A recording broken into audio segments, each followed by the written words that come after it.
Assalamualaikum warahmatullahi wabarakatuh. Perkenalkan, nama saya Hana Amira Lutfi dengan NIM 2301890. Saya berasal dari Departemen Pendidikan Bahasa Inggris, Fakultas Bahasa dan Seni. Saya akan membagikan hasil analisis saya dari video Dr. Hanif Al-Qadri selaku dosen pengampu mata kuliah pengantar kewirausahaan.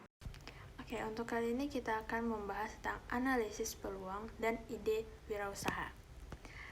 Analisis bisnis dan peluang usaha adalah proses penting yang membantu pengusaha serta pengelola bisnis untuk memahami kondisi pasar, tantangan, dan kesempatan yang ada.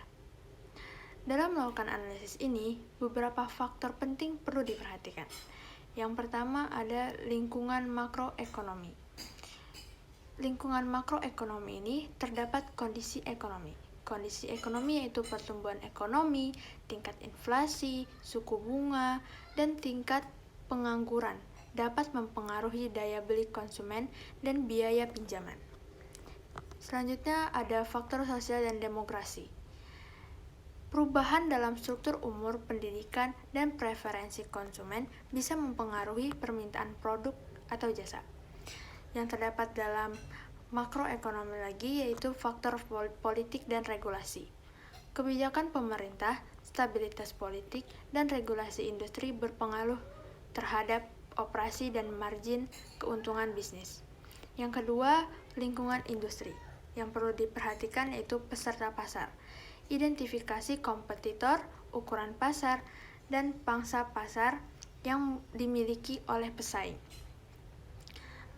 Yang kedua, baru masuknya pemain baru. Tingkat kemudahan atau kesulitan untuk pesaing baru memasuki pasar dapat mempengaruhi kestabilan pasar. Selanjutnya, produk pengganti. Kehadiran produk atau jasa pengganti yang dapat mengganti produk Anda di pasar. Lalu ada kekuatan pembeli.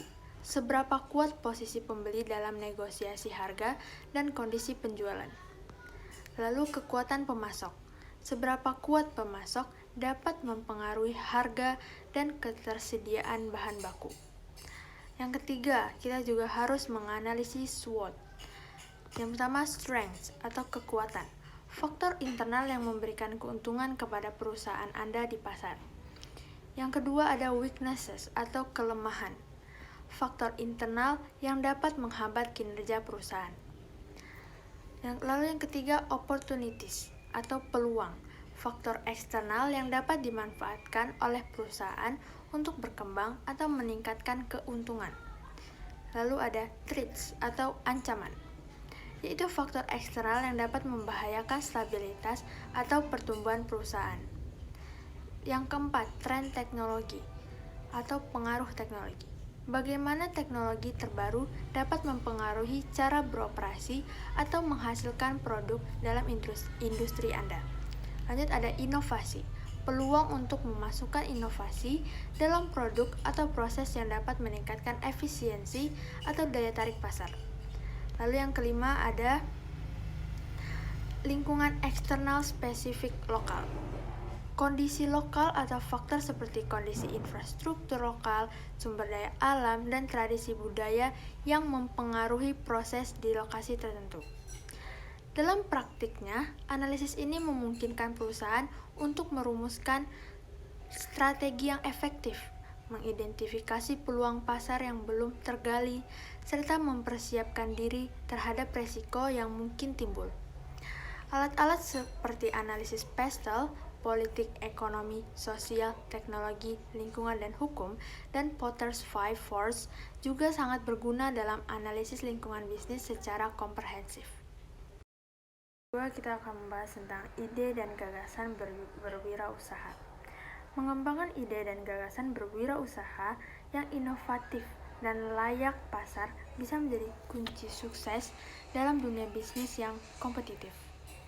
Berikut adalah beberapa ide bisnis yang menarik dan berpotensi untuk dijajaki berdasarkan tren terkini dan kebutuhan pasar. Yang pertama, e-commerce khusus produk lokal.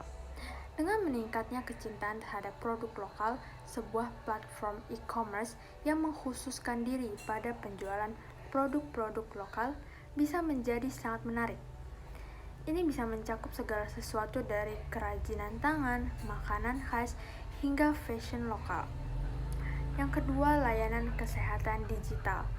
Mengingat pentingnya akses ke layanan kesehatan, sebuah startup yang menyediakan konsultasi kesehatan virtual, pemesanan obat, atau bahkan terapi online bisa sangat bermanfaat, terutama di daerah yang kurang memiliki akses ke fasilitas kesehatan. Yang ketiga, pengembangan aplikasi keuangan pribadi. Aplikasi yang membantu individu dalam mengelola uang pribadi seperti budgeting, investasi, dan perencanaan pajak bisa sangat diminati.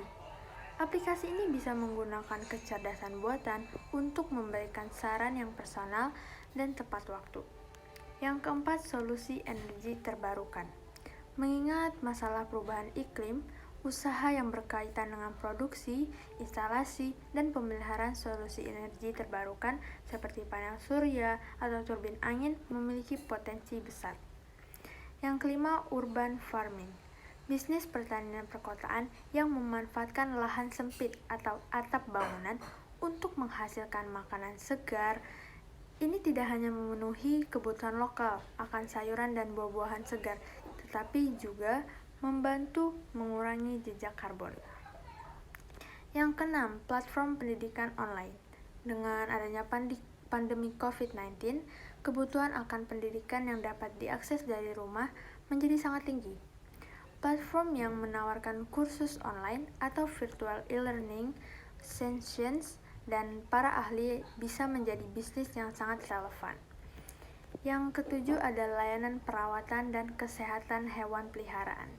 Menyediakan layanan mobile grooming, layanan kesehatan hewan, atau bahkan aplikasi yang menghubungkan pemilik hewan peliharaan dengan penyedia layanan bisa menjadi hal yang menguntungkan.